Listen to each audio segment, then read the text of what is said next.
एक गांव में बंटी नाम का एक लड़का रहता था। वो परीक्षा देने के लिए गुजरात जा रहा था। ठंडी का दिन था, चारों तरफ से कोहरा छाया हुआ था। आमने सामने भी कोई नहीं दिख रहा था। पूरे 15 घंटे के बाद वो गुजरात पहुंच गया। परीक्षा अगले दिन थी, इसलिए उसने एक होटल में रहने के लिए सोचा। रात हो गई थी और कहीं भी उसके बजट में सस्ता होटल नहीं मिल रहा था। काफी ढूंढने के बाद उसे एक सस्ता होटल मिला। वो उस होटल में एक कमरा बुक करवाया और जब वो कमरे में गया तो कमरे के चारों तरफ देखने लगा। ऐसा लग रहा था कि ये कमरा काफी सालों से बंद पड़ा था और कमरे के अंदर का माहौल एकदम डरावना और सुनसान लग रहा था। लेकिन उसने ये सब नजरअंदाज कर दिया और होटल से खाना मंगवाया और खा पी कर सोने चल दिया। जब वो सो रहा था तो रात के 12 बजे के करीब उसे घूंघरू की आवाज सुनाई दी।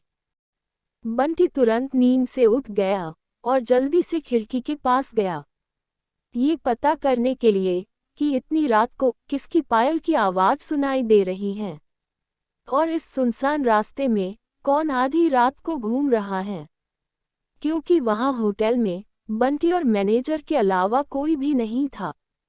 तो फिर ये किस औरत की पायल की आवाज सुनाई दे रही है। बंटी खिड़की पर काफी देर तक खड़ा रहा, लेकिन उसे कोई भी नहीं दिखाई दिया। फिर उसने अपने कमरे से मैनेजर को फोन किया और उसे बताया कि मुझे इतनी रात को कब से किसी की पायल की आवाज सुनाई दे रही है। आपको भी आवाज सुनाई दे रही है क्या? मैनेजर ने कहा कि सर ऐसी कोई बात नहीं है, आपको हवा से ऐसा लग रहा होगा।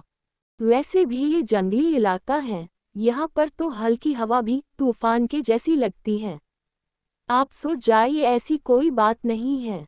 बंटी मैनेजर की बात पर भरोसा करके फिर से सोने चला गया।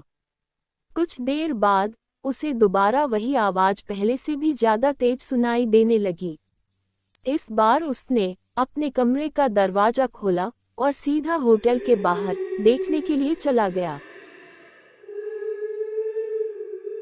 जब वह बाहर आया तो देखा कि एक काफी लंबी औरत है जो सफेद साड़ी पहने हुई थी। उसके काफी लंबे बाल थे और वो अपने हाथ में एक नारियल लेकर के होटल के चारों तरफ चक्कर लगा रही थी। ऐसा लग रहा था कि जैसे अपने आवाज से किसी को बुला रही है। बंटी दौड़कर उसके पास गया कि कौन है ये औरत जो इतनी रात को यहाँ घूम रही है। लेकिन वो तुरंत ही गायब हो गई और चारों तरफ कोहरा ही कोहरा फैल गया। बंटी भी थोड़ा घबरा गया, क्योंकि जिस औरत को उसने सामने से देखा था अब वो नहीं दिख रही थी। बंटी अपने होटल में वापस जाना चाहा, लेकिन फिर उसे दोबारा आवाज सुनाई देने लगी। बंटी अब उसे ढूंढते हुए जंगल की ओर जाने लगा। चलते चलते वो अपने होटल से इतनी दूर आ गया, उसे पता ही नहीं चला। फिर उसने उस घने जंगल में कुछ ऐसा देखा कि उसका दिल दहल गया।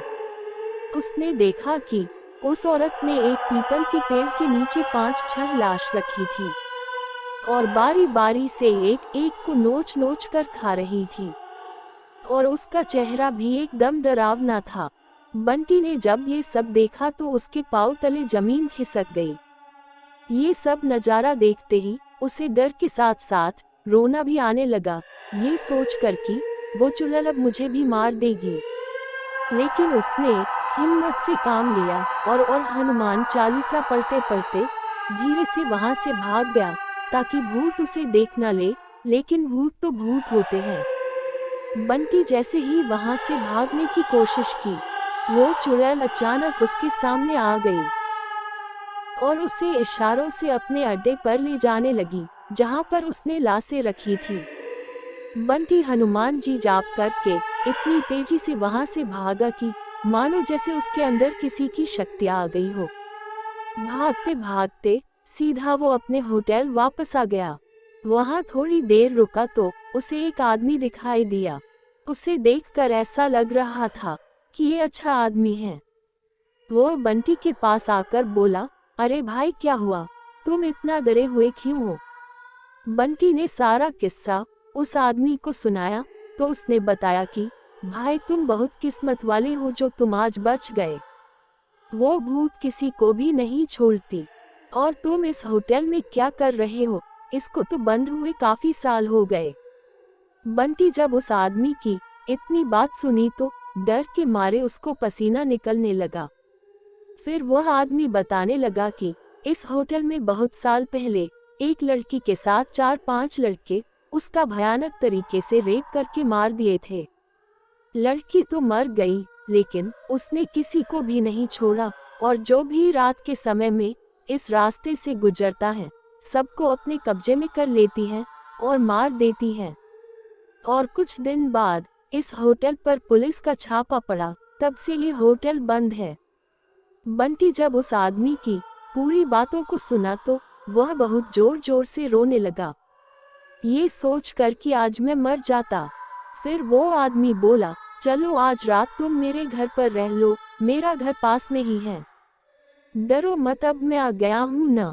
बंटी उस आदमी को धन्यवाद किया और उसके साथ उसके घर चला गया।